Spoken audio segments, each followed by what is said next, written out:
Hola, ¿cómo está? Muy bien? Just kidding. Big Jack Little here with No Weapon Formed. I apologize for this traffic. I live next to the highway, the interstate. I want to thank you for tuning in today. I'm going to start posting every day, maybe more than once a day. I don't know.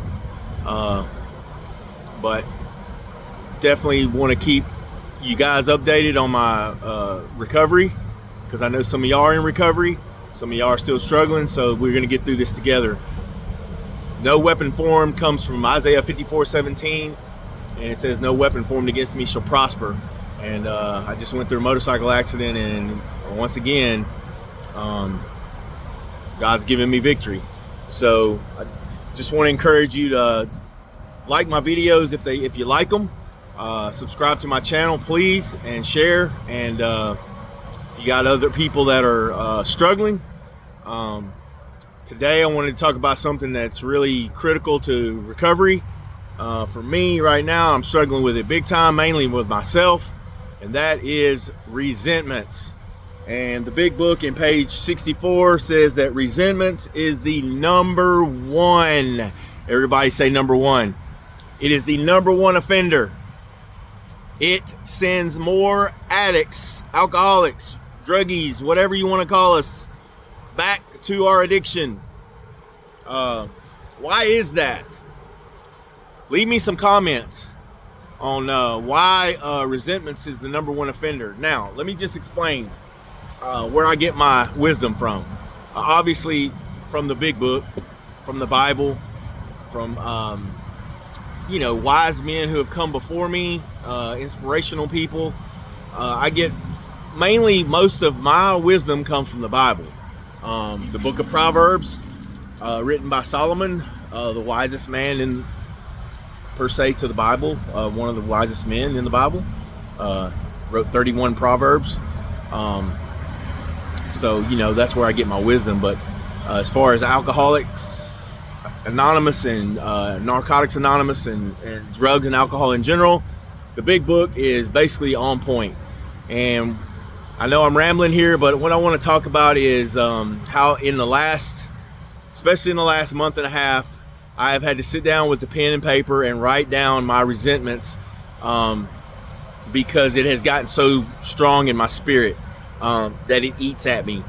To the point that I want to drink or do drugs. Not quite there yet, but it has the potential. Everybody say potential. It has the potential. I'll just read the little insert. It says, resentments is the number one offender. It destroys more addicts than anything else. From it stems all forms of spiritual disease. For we have been not only mentally and physically ill, we have been spiritually sick.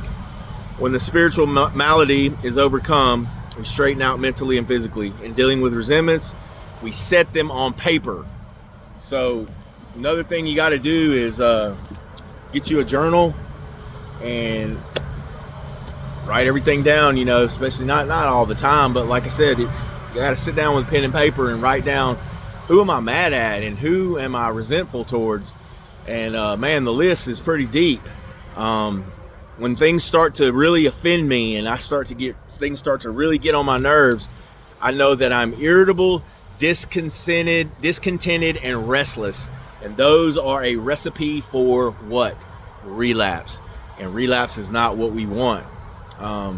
So what do I have to do? I have to make sure that I identify with these resentments, take it to somebody if I can. If I have someone that I can talk to that I trust, a sponsor, which I don't have right now. I do have a guy that's been sober for over 25, 30 years, that I've reached out to a little bit, and he spread some wisdom to me, but I don't have a sponsor per se.